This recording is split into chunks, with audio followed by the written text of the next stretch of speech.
Ang full name mo ay? Deo Balbuena. Ayo. Pambrusko no? Deo Opo. Balbuena. Balbuena. Ba't naging Diwata? Sumasali ako sa mga beauty pageant, Tati. Beauty queen din ako at the same time. Beauty queen, okay. Oo. Ano mga Dalagita days? Oo. Marami kasing klase ang pageant. Meron mga Miss Gipang Kalawakan, may Ito. mga... Nag-showtime ka din dati. Ayan. Okay. Nag-show din ako dati sa kay Kuya Will. Doon na-discover niya ako. Gay beauty queen yung category. Tapos parang doon na buo yung Diwata ko.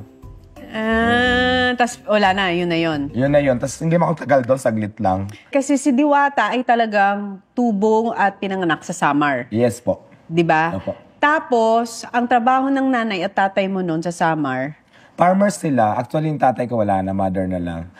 Dati yung kapatid ko nagtatrabaho dito sa Manila. So parang na-curious ako sa pag umuwi sila. Mapuputi, pag alis doon ng itim. Parang sabi ko gusto ko rin magtrabaho doon. pumuputi pag... Oo, pumuputi. Naging curious ako. Yung pala, kaya pala sila gumaganda. Pumuputi kasi hindi sila makalabas ng bahay. Gumaganda yung balat nila. Kasi di ba ang mga kapatid ko lang naman, pag pumunta ng Manila, mga katulong lang kami naman, mga boy lang, mga ganyan. Uy, pero wag natin nilalang kasi kung hindi dahil sa kanila, di ba, hindi gagaan ang buhay ng mga proud naman kami, di ba? Kasi di ba, yun lang naman talaga yung kaya namin na trabaho. So, proud pa rin kami kasi malaki din ang tulong para sa amin. Tsaka nagiging parte ng pamilya yung mga kasambahay natin, Yes di ba? po. So, ilang taong ka nung pumunta ka dito sa Maynila? Siguro mga pag hindi ako 17, 18, or 16, di ko na matandaan kung anong exact. Basta ganun lang, yung tatlo na yun. Pumunta ka ng Maynila dahil? Para magtrabaho.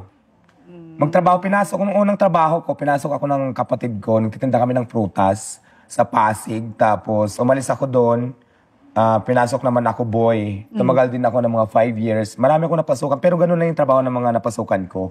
Yung houseboy, ganun. Oo, mga ganyan. Pero girl ka talaga. Pero girl na talaga ako matagal Kahit na. nung kinuha kang boy, as a girl ka. Girl pa rin ako, pero yung mga trabaho, pang lalaki talaga. Pero nung nagtatrabaho ka, ino-all out mo na gay ka, hindi pa? Hindi pa masyado, pero gay na talaga ako. Yung nga lang kasi, nasanay ako sa ganong style kasi yung tatay ko galit sa akin dahil... Binubugbog ka? Oo, dahil sa probinsya namin, 4 kami magkakapatid, puro babae lahat, bunso ako. Parang junior sana ako. Ay. Kaya parang yung father ko hindi niya matanggap na maging bakla pa. Ako naman, nagpapanggap ako na kunwari lalaki, pero deep inside, babae din talaga ako. So, nabubugbog? Oo, nabubugbog ako madalas talaga ng father ko noon, pero okay na yon. Hindi ko naman to ginusto, di ba? Oo. So, kusa ko naman siyang naramdaman. Kusang Pero okay naman, bandang huli, yung tatay ko wala na ngayon, pero naging okay din naman kami. Paano kayo naging okay? Para tanggap niya na rin na ganun ako, bandang huli, bago siya mamatay. So nung pumunta ka na sa Maynila, ano naman ang na-discover mo sa Maynila? Kasi di ba usually daw, yung mga tao sa probinsya, sinasabi nila, pag pumunta tayo ng Maynila, gaganda ang buhay Ayan, natin. dito ko talaga napatunayan sa mga experience ko na hindi din talaga madali ang buhay sa Manila, lalong-lalo na pag wala kang discarded. Kasi ako nga naranasan ko maging palaboy talaga. Di ba, yun nga yung mga time na tumira ako sa ilalim ng tulay. Tapos, ang haba din siguro, matagal din ako doon, mga 3 years or 4 years sa ilalim ng tulay. Tapos yun nga, may nag sa akin ng construction, na friend ko. Nag-enjoy ako, daming lalaki. Ay, pagod na ako, gupa rin, naka-smell pa rin ako, lalo na pag maraming lalaking gwapo doon. Oo. Na mga pawisan na talagang batak na batak ang katawan. Na-inspire ka pa. Oo, na-inspire pa ako. At saka di ba pag doon kasi may mga barracks kami before Oo. Tabi-tabi kami doon sa barracks, kanya-kanya, kwentuhan. So ang saya din. Nung una, nandun yung discrimination, pero nakilala na nila ako. Masaya na? Oo, masaya na. Parang close na kaming lahat. Nawala yung construction kasi nag-pandemic. So nagtinda-tinda ngayon ako. Doon ako nagsimula magtinda. Hindi pa Paris. Sigarilyo, soft drinks pa lang, mga kape, mga merienda. Tapos mayroon din akong friend na chef cook naman, nawalan din siya ng trabaho. Ay, noong mga time na nagtitinda na ako, may konting ipon na ako. Sabi niya sa akin, kasi marunong siya magluto bakit hindi natin lagyan ng pagkain, tulungan kita magluto, bili ka na ng kawali, ganito kung ano makailangan. Tapos doon ako nag-start magtinda ng pagkain muna, hindi pa Paris. Pero kasi di ba nauso yung Paris sa kalsada, marami naganap sa akin, Paris ka ba dyan? So nagka-interest ngayon ako, tinanong ko siya kung marunong siya mag-Paris. Sabi niya marunong din daw siya. So ito ngayon, kinarir ko na siya, natutunan ko na. Wala na din kasi yung friend ko siguro 3 years ago. Wala na din. Parang nagme-maintenance na may edad na kasi yun Parang hindi niya na kinaya. So, doon ko natutunan lahat yung knowledge ko sa pagluluto. Siya pala nagturo sa'yo sa pagluluto. Tapos ngayon, okay na, naging Diwata Paris na siya, doon ako nakilala ngayon. Kasi ginawa ko siyang 100 only rice, may free soft drinks. Tapos tinangkilik naman ng masa, kaya marami akong customer ngayon. Oo, tsaka nagkukos ka ng traffic. Umaabot daw ng Sofitel ang pila mo. Dati kasi sa kalsada lang ako, as in yung street vendor na kung tawagin illegal vendor, kasi hindi naman kami nangupahan, wala kaming permit. Pag may clearing, takbo-takbo. So naka-station ngayon, may bago na akong pwesto, pero bago lang ako doon. Pero okay naman, mas lalo pang dumami yung customer ko. Kaya nga, pinipilahan na. Eh di, ang sarap ng pakiramdam pag nakikita mo. Yes, ang sarap ng feelings kasi di ba, pinupunta ng mga tao, gustong mag-try, tikman, yung iba bumabalik. Tapos pag nagustuhan ng iba, nagre-recommend pa, may kasamang family, mga friends. So ang sarap lang ng feelings na maraming sumusuporta sa Diwata Paris. Tsaka grabe ngayon, may kotse na siya. Pabili na siya ng bahay.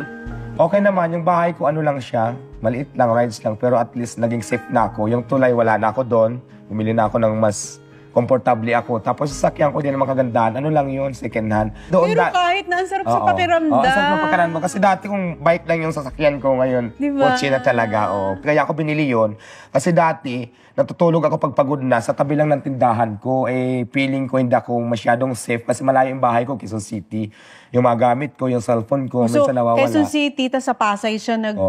Pero doon naman talaga ako sa Pasay, di ba? Doon ako sa Tulay dati. Tapos mas gamay ko yung Pasay. Kaya lang nakabili ako ng rides Quezon City. Kaya Eh di okay. Doon yung bahay ko. Anong pakiramdam na unti-unti nabago mo yung buhay mo? Imagine mo yung nakatira ka sa tulay, tapos ngayon may kotse ka na, may bahay masarap ka ang na. pakiramdam. Masarap.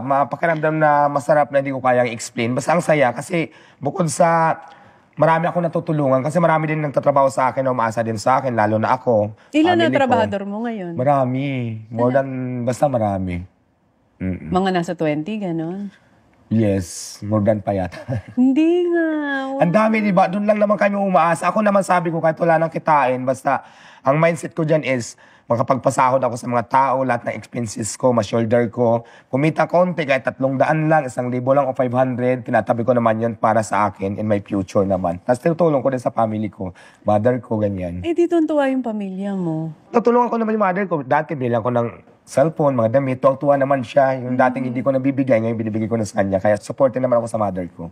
So ano yung pwede mong i-share dun sa mga nanonood sa atin? Kasi pwedeng yung iba, sila yung nakatira ngayon sa tulay or pakalat-kalat sila sa kalsada or sila yung galing probinsya na pumunta dito sa Maynila tapos di nila alam kung ano magiging kapalaran nila dito.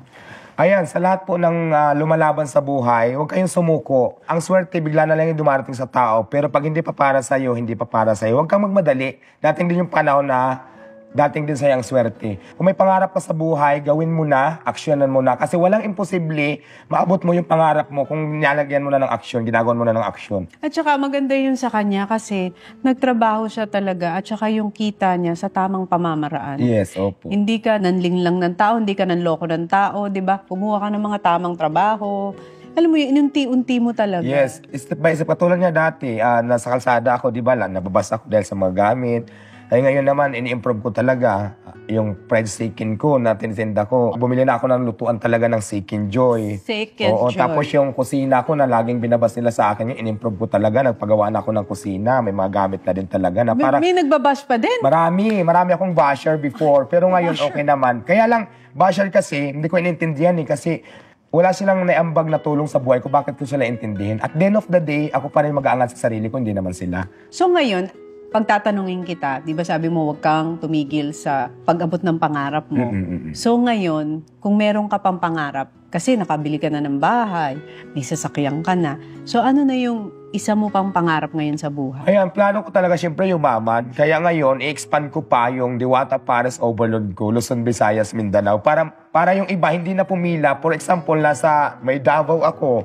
Yung mga taga Davao, hindi pupunta ng Pasay para tikman yung ano ko. Bakit meron ba mga taga Davao pumupunta sa'yo? Meron, may Iloilo pa nga. Ang dami, iba't ibang lugar. Hindi ko lang alam kung totoo na galing sila doon. Basta marami galing ng Naging tourist Bisaya. spot ang Parisan ni Diwata. Yung iba naman ang nakakatuwa, galing ibang bansa. Pupunta rin. Paglapag ng airport, kain muna sa akin. Tapos yung iba, paalis pa lang, dadaan muna sa akin. Parang ganun. Maraming ganun ako nakausap. Tapos mayroon galing probinsya na pumunta lang talaga doon para tikman na yung Paris ko. So nakakatuwa. Ang sarap ng feelings talaga na Nag-i-import pa sila para matikman lang yung pares ko na Andy Rice with soft drink, 100 pesos. Ay, gumastos sila ng pagkamahal-mahal, di ba? So, natutuwa naman ako doon. Maraming salamat sa inyo. Pero alam mo, sana maging motivation ito sa lahat ng mga nanonood sa atin ngayon na kayang-kaya mo talagang baguhin ang buhay mo. Yes. No? Hindi dahil mahirap ka or ito yung sitwasyon mo ngayon habang buhay ka lang nandyan. Nasa sayo pa rin talaga. Yes, nasa pera talaga ang susi kung paano mo iangat yung sarili mo. Depende lang yan sa diskarte mo. Kaya sabi ko, laban na, huwag sumuko sa hamon ng buhay. Kung mahirap naman ngayon, huwag mo isipin na mahirap ka lang. Kung may chance, gawin mo na para makaangat. Kung level 1 ka, gawin mong level 2 naman. Step by step, di ba? Parang ganun. Si Diwata ngayon ay 42 years old. Imaginein mo, pumunta siya dito sa Maynila, 16, 17. Ilang years yon ng pakikipagsapalaran sa buhay bago niya na-hit yung parang, ito na yung jackpot.